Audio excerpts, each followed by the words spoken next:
Well, that was a very interesting AEW Dynamite. A lot to talk about, a lot to go into. This review's more than likely going to be mostly about MJF's promo. That was one of the wildest and insane promos I've heard in a long time. I think the closest you can come to that promo is a promo from the 80s.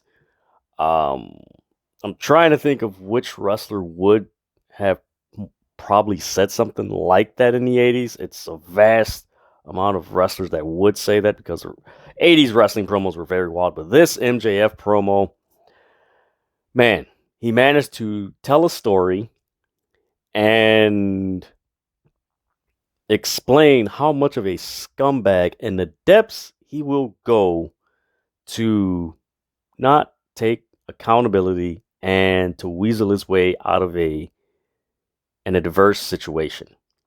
And I'm not surprised. He's a heel. He's supposed to do that. And this solidified, in my opinion, MJF as a heel.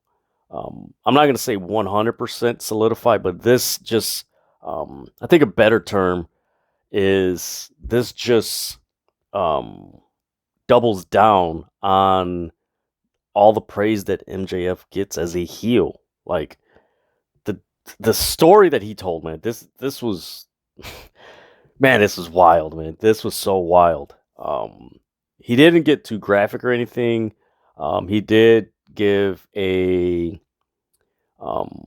physical gesture of him receiving oral stimulus from his high school crush.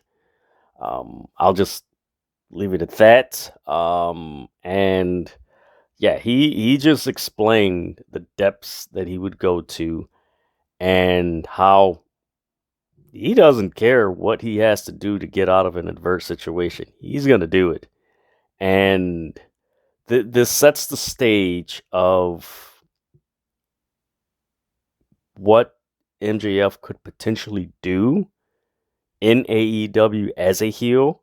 And I don't think it's going to get outrageous or anything like that, but if he's going to be in a situation, he is going to do some things that will make people very angry and just like appalled and disgusted and just like, oh my God, I want to see this guy lose this title. I want to see him lose this title. I want to see him lose this title. And I think in professional wrestling, we have not had that in a very, very long time. Most of the bad guys that we've been accustomed to since, you could say, 1996, when both the NWO and Stone Cold Steve Austin took off, and Stone Cold eventually he turned into a babyface and NWO were heels. Ever since then, like, all the bad guys have gotten cheered. So they're like, this is maybe he's bringing back that old school heel mentality where I don't want you to cheer for me. I want you to boo me. Man, this was some good stuff. But before I get into that, let me give you guys the results of tonight's AEW Dynamite. You had, in the opening match, MJF defeated Konosuke Takeshita. You had Jamie Hayter defeat The Bunny. You had Daniel Garcia defeat Ricky Starks in the JAS Gauntlet, which I can't wait till that feud is over with. We had Bryan Danielson defeat Roosh in... Man, it's a toss-up between this match and the match following it. The Elite defeated AR Fox and Top Flight. Like, those two matches were the match of the night. This was... Man, this was so entertaining, man. And, oh my God, the dramatic elements and those matches I recommend you watch. And if you haven't watched it, I recommend it. I know it sounds like I'm repeating myself, but no, those two matches are very good. If you're watching this review and you didn't see Dynamite, watch those two matches. You will not be disappointed. And then in the main event, and somewhat of a shocker, more so in the fact that we didn't get an anticipated turn, that we were kind of like, please don't do this again. You had the Gun Club defeat the Acclaimed for the AEW Tag Team title. So yes, we have new AEW Tag Team champions in the Gun Club. So that was the results for AEW Dynamite for February 8th, 2023. Man, I don't... It's hard for me to know where to start in this review because this whole show was basically MJF's theme. And I was messaging one of my colleagues on TikTok. Shout out to Mid-South. Go follow him on TikTok. Great follow. Love his content and everything. We usually goes live, and I go live with him, and we chat about wrestling. And he loved that promo. He's like, man, this promo is crazy. This show was pretty much to establish how much of a heel in depth that MJF would go. And it was basically establish all the heels when you really look at it. MJF defeating Konosuke Takeshita, JAS, the way they defeated Ricky Starks, the Gun Club, the way they defeated the Acclaimed. And honestly, I thought about this, like, I wouldn't mind the Gun Club being with MJF. They're both heels. MJF is a more sadistic heel. The Gun Club, I know some people may not like them. I don't mind because they're doing a fantastic job of being those annoying heels you want to see get beat up. And they're pretty good wrestlers. So, I mean, if you put them with someone like MJF, I believe, me personally, I think that would be a great combination because it would, well, one, it goes back to the firm because they did help MJF get the chip to win and get his title shot at Full Gear. So you have that allegiance.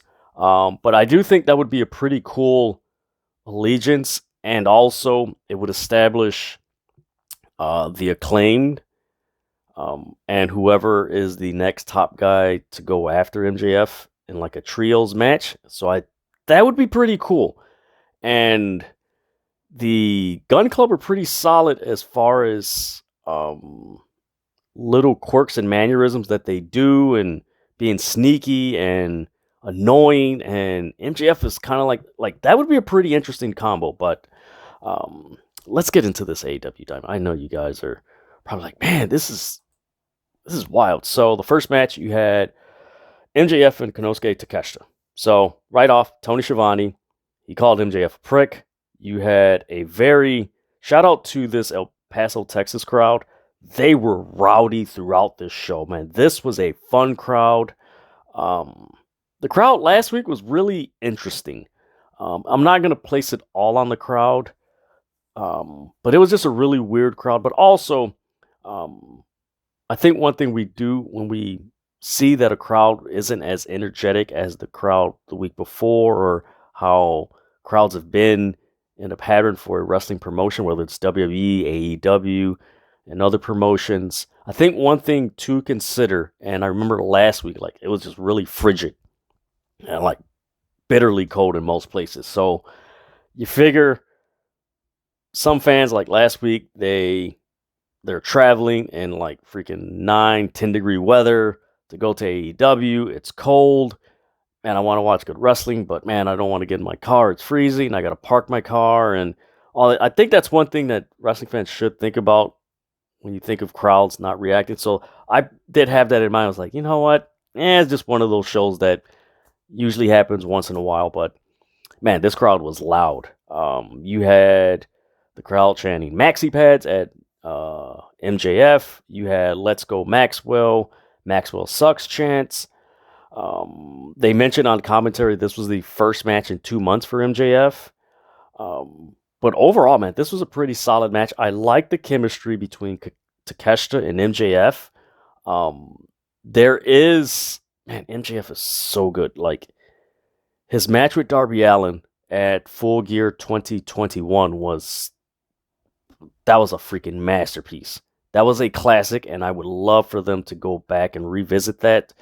Because, man, there's few guys that MJF has chemistry with. I can't remember if he fought Jungle Boy. Maybe it's been a while.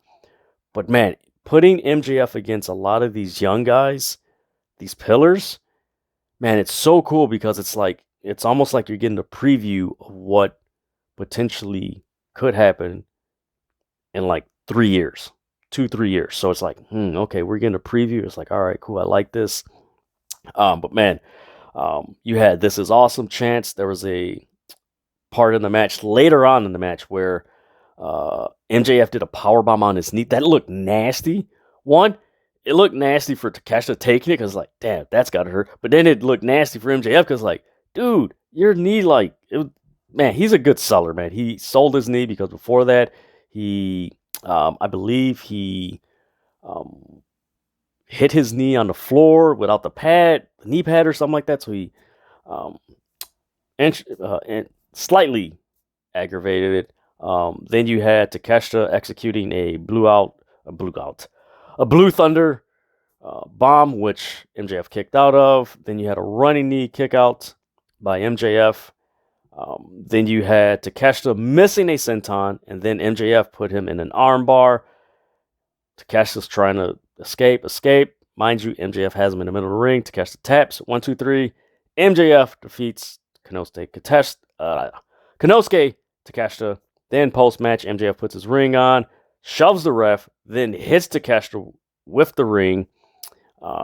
He's down, and then Bryan Danielson comes off to fend off MJF. Takeshita's busted open. The doctors are working on him, and then, it's very dramatic and everything, and MJF just smiling, just walking. It's like, man, there's no depths that this guy will go to, man. He loves that diamond ring. He loves the world title, and it's almost as if MJF has pleasure of finding sneaky ways to get out of adverse situations, which ties into the promo later on in the show.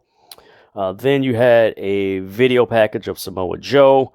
He mentions Darby Allin. He's like, you are a worthy and brave adversary. Wardlow, you are not worthy and you are not a brave adversary. I will put you down immediately and I will take everything from you. So he also mentions that he took his hair and everything. And man, Wardlow looks pretty slick with that new haircut. And it was like, oh, okay, this is pretty dope. So looking forward to them revisiting that. This is going to be an interesting build to Revolution for AEW. Hopefully things pick up with Revolution. I'm still waiting for Miro. Hopefully Andrade is healthy enough in maybe 2-3 months. He'll be good. So we'll see. Then we get to the second match, which I was shocked that this was the second match. You had the Bunny versus Jamie Hayter, and I'm like, ooh, okay. And one thing I've noticed, and I just caught this right now, whenever there's been, I believe that, man, what was the second match that they had? It was a Britt Baker match a few months ago that they had as the second match. I believe it was right after Full Gear. But whenever they've had a women's match that was in the first hour, that show was pretty awesome. Like, it was a pretty fun, entertaining show. There was a lot of physicality, a lot of aggression, a lot of enthusiasm. You felt the intensity throughout the show, and they really played into that. And tonight's show was on par with that. This match, man, this was a Jamie Hayter, man. That's a bad woman, man. She is a bad woman, man.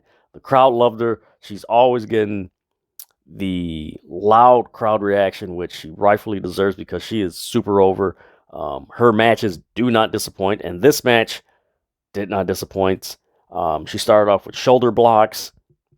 Then there was a part in the match where Bunny suplexed Jamie Hayter on the outside by the steel steps, where her calf muscle hit the steel steps. I was like, ooh, that hurts.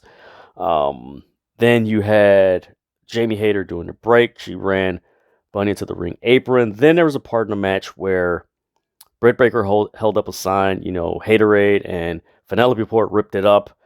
And then, not too long after that, Jamie Hayter, I don't know if it was a mix-up or something, but, the Bunny landed very awkwardly, where it was almost like a spinning, it was like she was trying to do a suplex and then a spinning breaker, something like that. But it looked very awkward, and it looked like the bunny was favoring her head, which is like, oh no, please let her be okay. Then after that,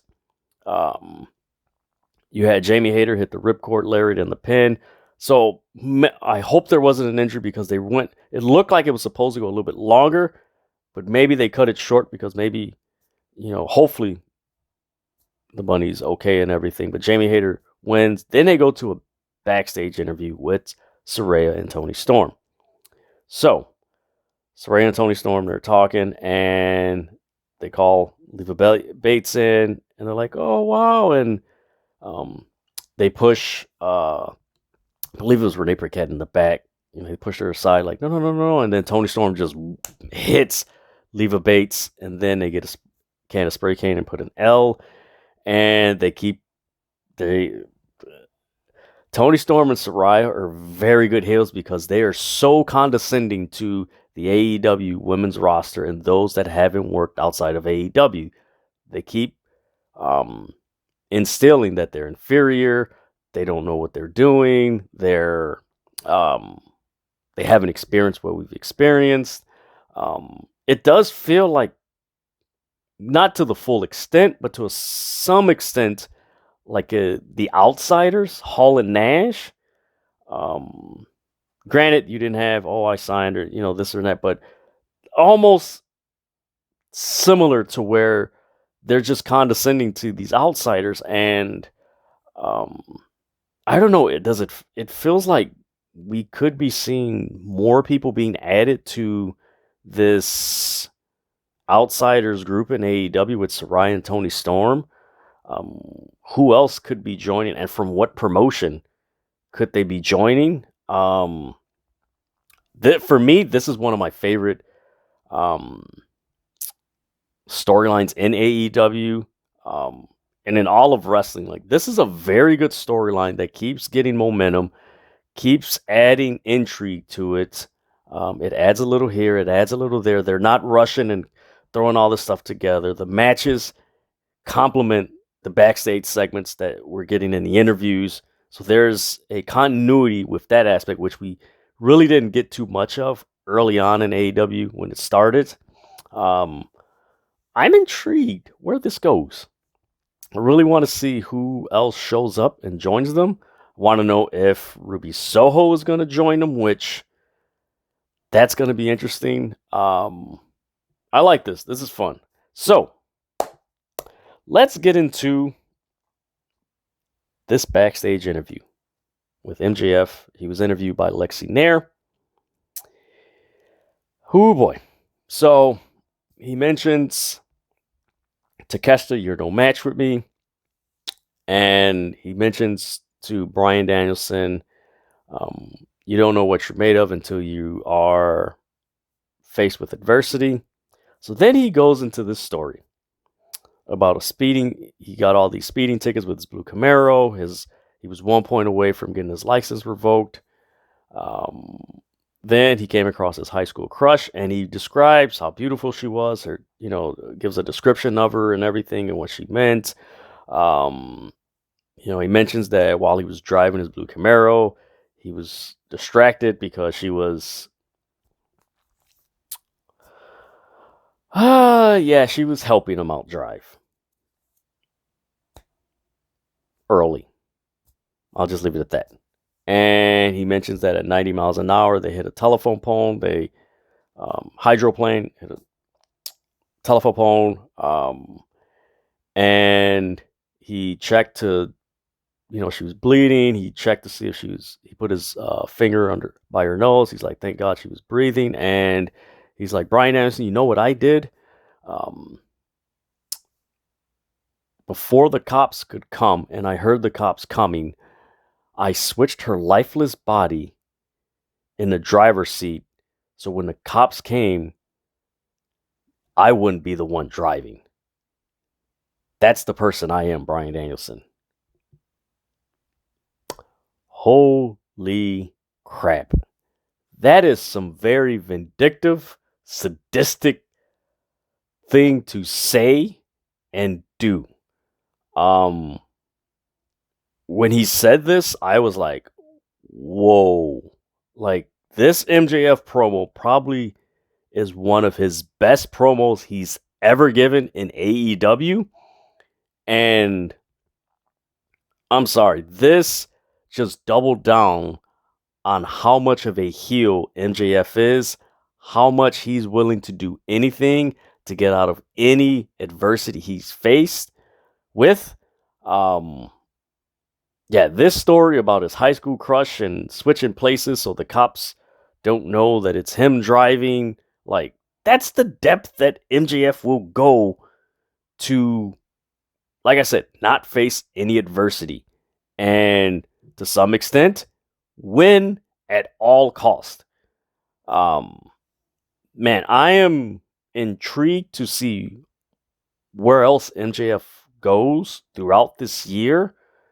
And man, I am intrigued in MJF after this promo because it's just like, this dude is grimy. Like, yo. And I gave this comparison on Twitter that the MJF character reminds me of, oh man, what was his name? Peter Stegman from the Class of 1984 movie. Go check out that movie. That guy in that movie, man, there was no depth he would go to do what he wanted. And that's, for me, that's how MJF is. There's no depth to where MJF will go. Now, in the movie, there was just some graphic stuff that guy did. It was like, whoa, I don't think MJF's going to, or they're going to go to that extreme in AEW. But I do think the tone is similar. And if you watch that movie, the Peter Stegman character, man, at first, like, but after a while, it's like, man, this guy is annoying. He's manipulating. He's conniving. He's sneaky. And I'm watching this. I saw this movie a few days ago, and I'm like, dude, that's MJF. Like, MJF is Peter Stegman from Class of 1984, the movie from the 80s. Go back and watch it. You'll see what I'm talking about. But, man, there's no depth that MJF will go. And man, the good thing is AEW has a solid group of faces to match up to MJF. And man, if a certain Second City Saint returns, ooh, boy, man, that is going to be some good stuff. But we shall see. But man, this promo, yeah, MJF is the Peter Stegman of AEW. Yes. I go watch the movie Class of 1984. You'll see what I'm saying. Like, he is that character. So after this, we get the gauntlet match between Ricky Starks and JAS. I'm to the point, I love Ricky Starks, but like, for me, I'm already fatigued with Jericho's stables because Jericho has had a heel stable, short period, face stable in 2021, but he has had a stable or faction, whatever you want to call it, since the first Dynamite. So it's just like, and right now it's like they've always been the top heel faction, and it just feels like this is one aspect of AEW where it's like, man, I wish they would like move past this, because it's like, man, you need a fresh new heel faction that's top in AEW, not Jericho's faction. And mind you, I enjoy Jericho as a heel because he can go sadistic or, you know, arrogant and cocky and humor, like he can do all that. But I do feel it's just time to move on from that and establish a new heel faction in AEW that is just the top faction. Yeah, I'm just fatigued with it. In this match, I mean, it was okay. Starks, he started off against Angelo Parker. He wound up spearing him and pinning him. Then Matt Menard, who was at ringside, he gets in. Starks pins him. Then we get Daniel Garcia coming down to the ring, and he's ready. Then Sammy Guevara's music hits. And Daniel Garcia is just like, oh, man, really? Like, come on. And you can tell there's that brewing of Daniel Garcia he's already past the point of like annoyed, where it's like, okay, this is gonna build to the point where he's just gonna snap on Sammy Guevara and just leave JS, which I hope it's within the next month. I really do. So Sammy Guevara comes out, and Garcia and Sammy Guevara at opposite ends of the ring, and Ricky Starks doesn't know who he's fighting with, and then eventually Garcia attacks him. Pretty back and forth match where Ricky Starks got his offense in. There was a point where Starks and Garcia, they were slapping each other on the apron. Then somehow Ricky Starks wound up spearing Garcia off the apron. And as Ricky Stark is, he's, cheering and, yeah, some Max person, which we knew it was Chris Jericho, hits Ricky Starks. And then eventually Garcia pins Ricky Starks, and Garcia defeats Ricky Starks, and the gauntlet match is over. You get the masked person come into the ring, and it's revealed to be Chris Jericho. And of course, Sammy and Daniel Garcia are just like, oh my God, like mockingly shocked. Oh my God, I can't believe it's him. And they're celebrating. And you see Sammy kind of like buddy up on Garcia, and he's just like, ugh, and he's annoyed with it. Yeah, this is one feud I just want over with. Like, can we move on with this? Because it's like Jericho's feuds. One, Jericho has always been the top heel faction in AEW for the past 3 years. We need a new top heel faction. Also, Chris Jericho's feuds tend to go on longer than they should, and like they should end earlier than they should, if that makes any sense. But that's the point that I'm at, where it's just like, please, like, it just, they need to move on from that. It just feels like everything else around the Jericho storylines is progressive, but it's like the Jericho storylines are just so repetitive. Granted, you had this gauntlet match, which is in one night, but you've had a gauntlet spread out throughout, several weeks with MJF and Bryan Danielson. So it's just like you already had a gauntlet type story, and then you add this. It's just like, and then it leads to this spot. It's like, yeah, like can we just get, hopefully, now that I think about it, hopefully we get Jericho and Ricky Starks at Revolution. That's the end of that feud, and Daniel Garcia turns on JAS, which I hope that happens, and that would be Christmas for me. Then we get a backstage interview with the Acclaimed. Billy Gunn mentions that he cares for all four of them, and he's like, for the best, I'm going to stay in the back. And you see Max Cassidy's like, yeah, I respect that. Hey, scissor me, daddy ass. And he does that, and you could tell Bowens has this dejected look, and he's like, all right, yeah, let's do it. Then we get a backstage interview with Bryan Danielson. He's with Konosuke Takeshita in the training room, and you hear this loud doof. And mind you, Renee Paquette's there, and they're like, what the heck? And Danielson attempts to open the door, and it's locked. So Jose, the assistant, and it later was revealed, it was Preston Vance, and who else was it? It was somebody else. I think it was those two.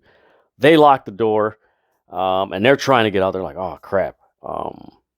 And then that leads into the next match, which is Rush and Bryan Danielson. So MJF comes out, and he tells Aubrey Edwards to start the match now, and they're just counting, and Danielson and Takeshita just bust the door open. So Danielson's running to the ring, and there's Aubrey chants, and right away, they get into the ring.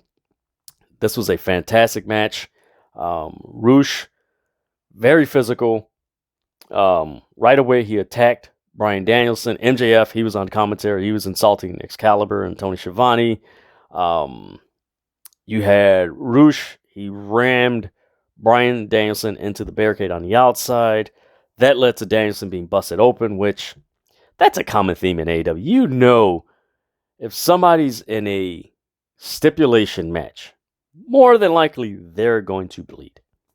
Then you had Rush he executed a suplex on Daniel Bryan from the apron onto the floor. That was nasty because before that they were chopping each other on the apron. Crazy spot. Bryan later on eventually put on the lapel lock. Then later on you had This Is Awesome chants. This match was a fantastic match. Man, shout out to Rush and Bryan Danielson. This was a fun match. Danielson does a running drop kick while Rush was in the chair in the barricade. Then later on, there was back and forth chops between Rush and Bryan. Then you had Rush execute the straight jacket pile driver, which Bryan kicked out when he attempted the pin. Then you had Bryan execute the psycho knee. And then as the match is going on, from this point, you had they were exchanging instead of yes, no. They switched it up in El Paso, Texas. It was C and no. Love that. Then Danielson executed another psycho knee. Danielson gets the pin. He wins. And now we are on to the road to AEW Revolution. We will have MJF versus Bryan Danielson in a 1 hour Iron Man match.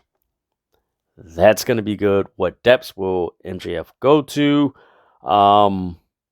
Could we see some type of interference? Could we see someone aligning themselves with MJF in this match? It's going to be intriguing to see where this goes and how this plays out. I'm interested in this. This is going to be fun. Then you got MJF after this match. Goes to the ring. Hits MJF with the Dynamite Diamond Ring. MJF has an armbar on Bryan Danielson. Security is attempting to get MJF to release the armbar while they go to commercial break. Yeah, this is going to be one of those matches. And I love it, man. I love it. I'm looking forward to that match. Like I said, the promo that MJF gave earlier just established how low he will go as a heel. And mind you, he said what he did in the past. How low will MJF go in the future? That's the big question.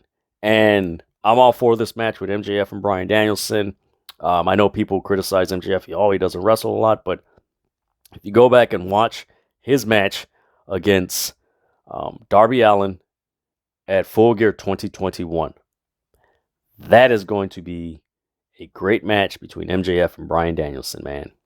That is going to be fun. So we get a backstage segment, and Tony Schiavone's with a few guys from Impractical Jokers. And this looks pretty interesting because they mentioned tomorrow night on Impractical Jokers, they mentioned Jericho was a diva when they met him. I believe it was on the Jericho Cruise. And they stole his bat.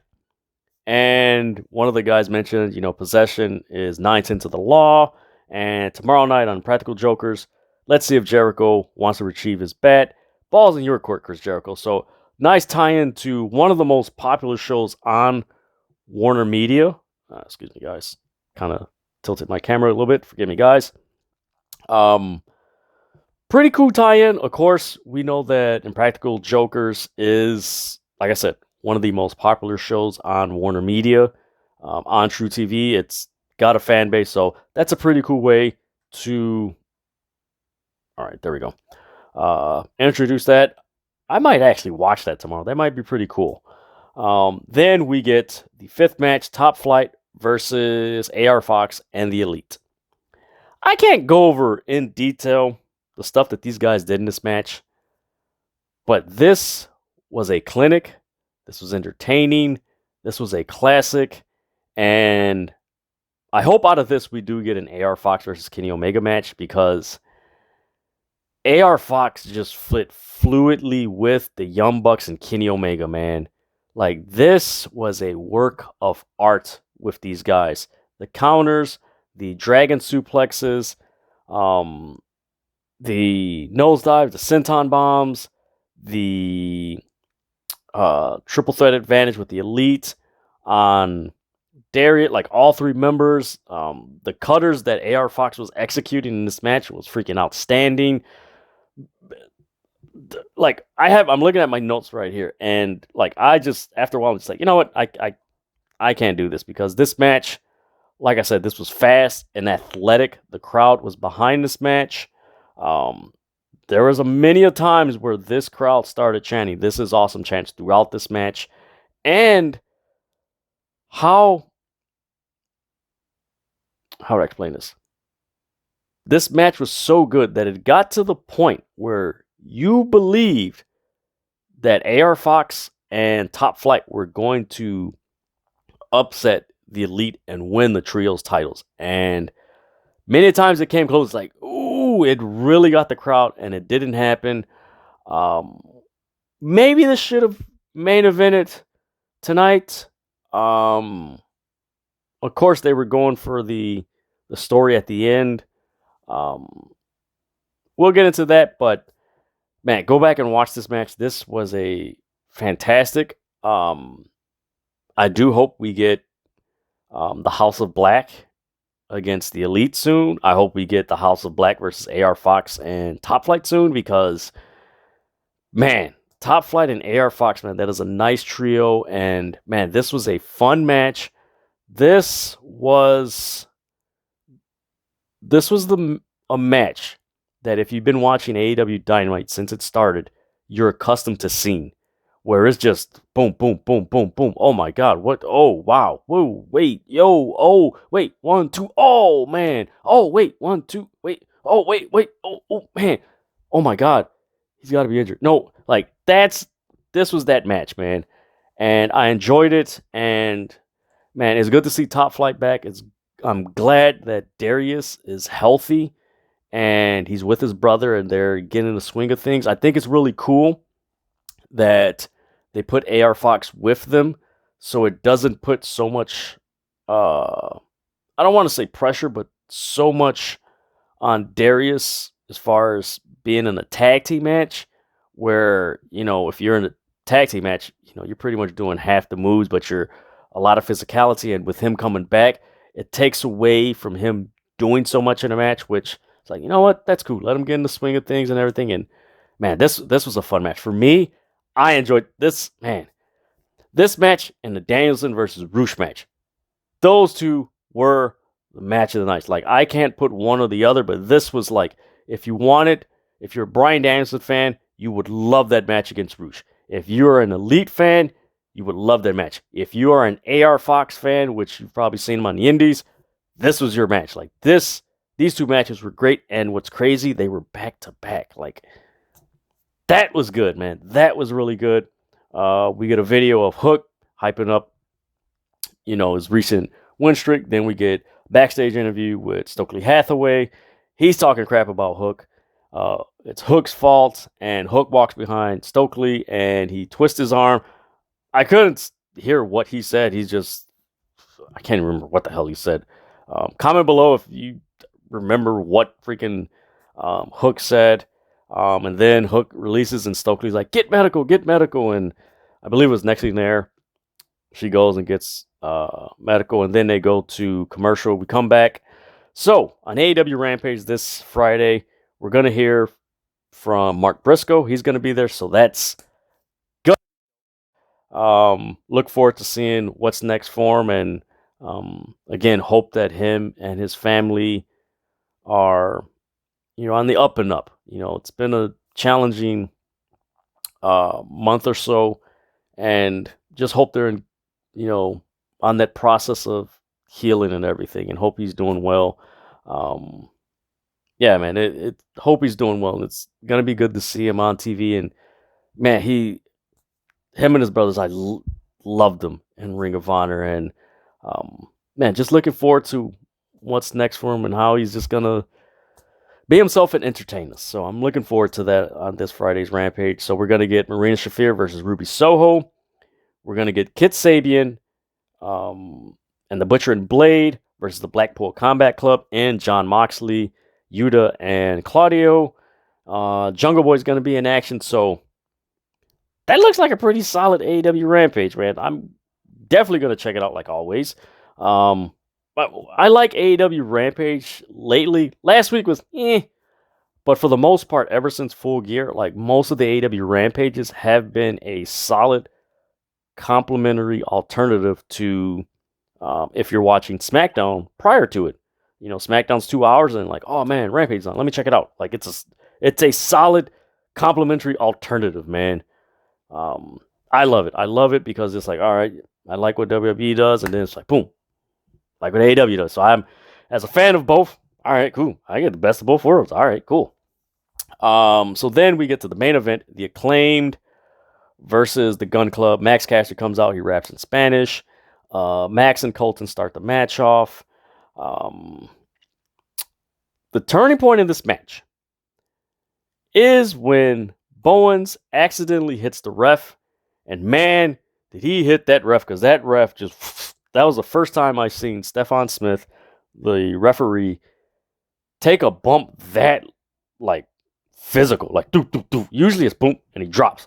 Like, no. He hit, went through the ropes, and boom, went on the floor. So after that, you get a back and forth. Austin gets the belts to use. Then Billy Gunn comes down to the ring, and Billy Gunn stops Austin from using the belts. And Colton grabs the belt and winds up hitting Billy Gunn. Uh-oh. From there, you get Bowens and Max. They hit the Arrival and the mic drop. Austin kicks out, and then Colton later on winds up getting the belt, winds up hitting Bowens as he was attempting to pin Colton. Or Austin, forgive me, guys. I'm looking at my notes. I'm like, wait a minute, all right. So Austin pins Bowens, 1, 2, 3, and we have new AEW World Tag Team Champions. I know many people were anticipating Billy Gunn turning on Acclaim, which, thank goodness, they did not do, because we've already seen that at least, 1, 2 times already. It's like, thank God. I was expecting Jeff Jarrett to help the Gun Club out, considering what he tweeted earlier regards to what Max Caster rapped about at the Jericho Cruise. So I was like, oh, Jeff Jarrett's going to go with them. It's like, all right, that makes kind of sense. Makes sense. Jeff Jarrett with the Gun Club. That fits. You got Billy Gunn with the Acclaim. It's like, all right, trio. It's like, all right, cool. I can see that. But yeah, I was shocked that it went down this way. I was anticipating the Gun Club winning, but I wasn't anticipating this. It was kind of okay. It didn't have that degree of intensity and aggression that usually we see in these tag team matches where we've seen something like this in AEW. It's kind of dry, but I like it for the fact that the Gun Club are those heels that you can't wait for someone to beat the hell out of them. They're kind of like the Honky Tonk Man back in the day. He was annoying. It's like, why is this guy champion? Can somebody beat this dude? And eventually, when you get that person to beat them, they are super over. And hopefully that happens with the Gun Club, because what happened with the Honky Tonk Man, of course, we know that the Ultimate Warrior accepted the challenge at SummerSlam 88. And the rest is history with the Ultimate Warrior, one of the legends in the pro wrestling industry, and hopefully the Acclaim get their belts back, or we could see FTR, when they get healthy, take those titles from the Gun Club, because remember, there's still that story about the Gun Club and FTR, so let's see what happens. But yeah, that MJF promo, man, if you haven't seen it, go watch it, because that is a promo that's one of MJF's best promo, and I do not expect anything good out of the MJF character in AEW from this point on. That dude's going to do whatever he wants to win the world title and win in any situation. Any situation that he's facing adversity, he is going to do anything. There's no depths that MJF will do or go to win. And the details in that story he told, it's pretty obvious there's no depths that he will go to win and get out of an adverse situation. But looking forward to Rampage. Let's see what happens on Dynamite next week. And we're getting close to Revolution. Looking forward to it. Like what they did with the women. Jamie Hayter and building, a little story with the Saraya and Tony Storm, the Outsiders. They attacked Leva Bates, who's primarily on BTE, and she's on Dark and Dark Elevation. So it's an interesting person to choose to for them to attack, but that adds to it because she's an original. So there you go. But let me know what you guys thought about this show. Comment below. That's my review for the February 8th episode of AEW Dynamite. Like, share, comment, subscribe, hit the notification so that you're notified when the House of Wrestling drops its latest content. Follow me, Dedrian180, on TikTok, Twitter, and Instagram. With that, man, this is going to be a fun 2 months and a half leading into Revolution and, was it Supercard of Honor and WrestleMania? It's Christmas time for wrestling fans, man. I can't wait. So, I'm looking forward to it. Let's enjoy professional wrestling. This is going to be fun. With that, I'm out, folks.